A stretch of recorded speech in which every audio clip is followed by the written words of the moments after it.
My husband went on a vacation to test the waters to see if life would be better without me. Now my trust is completely shattered and I won't allow him to see the birth of our baby. I am 6 months pregnant with my husband's first child. During this pregnancy, I've been very exhausted every day and would usually come home from work and go to bed an hour later. Then I'd wake up at midnight and reheat what Harry had made us for dinner. For context, I've been part of a huge work project that's been going on for months, and I've been extremely overworked. On top of this, my husband doesn't have a job at this moment and isn't looking for one unless I remind him. I've been working overtime to get as much money as I can before maternity leave. Our anniversary was on the 6th of August and I'd asked him if we could have a romantic dinner at home and then snuggle up to watch TV under a warm blanket. I thought it was a wonderful idea since I was too tired to go out and because I knew that Harry was doing most, if not all, of the household chores. However, he seemed a little annoyed when he agreed, but I thought nothing of it. The next morning, Harry seemed quite cold towards me and barely looked me in the eyes. Once I got home from work, he wasn't there, but that was normal since he could have been out with friends or at an interview, so I went to sleep. I woke up at 11 that night to see that I was still alone in the house, so I checked my phone. I had about 8 missed calls from Harry and a long text.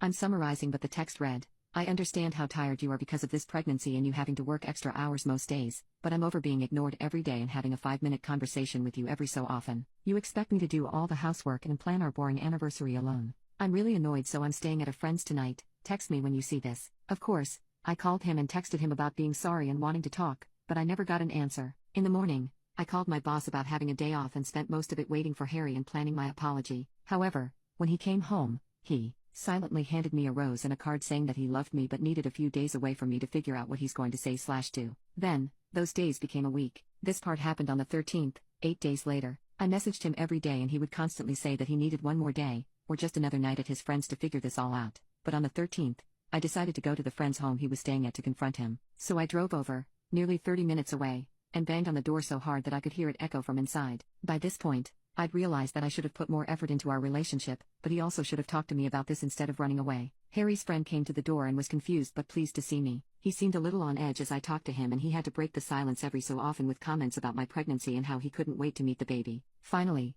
we stopped talking and I practically demanded to see Harry, saying that I wanted to apologize but also explain how childish he was by hiding from me. The thing that I found absolutely hilarious, but actually not at all, was that his friend said that Harry wasn't there and had left for Ireland on the 9th. Ireland. To say I was absolutely beyond furious and extremely confused would be such an understatement. His friend invited me in and sat me down to talk. Turns out that Harry had told his friend of our problems and had come up with a solution of going on a holiday as a couple to sort everything out and learn to love each other again, in Harry's words. So, of course, his friend thought that it was a lovely idea and helped him to book the flight on the evening of the 5th, the first time he had stayed at his friend's house. Since it was a last-minute booking, Harry's friend had stayed up with him for quite a while before they found a flight who was taking a few more passengers due to canceled tickets. His friend then explained how he'd been confused when I arrived at the door but didn't want to say anything about the holiday in case it had ended early due to us arguing. Harry's return ticket is booked for the 20th of August. I am just so angry and quite heartbroken, to be completely honest. I messaged him the moment his friend had finished talking and Harry only responded an hour ago with nothing more than "I had to figure things out. Sorry."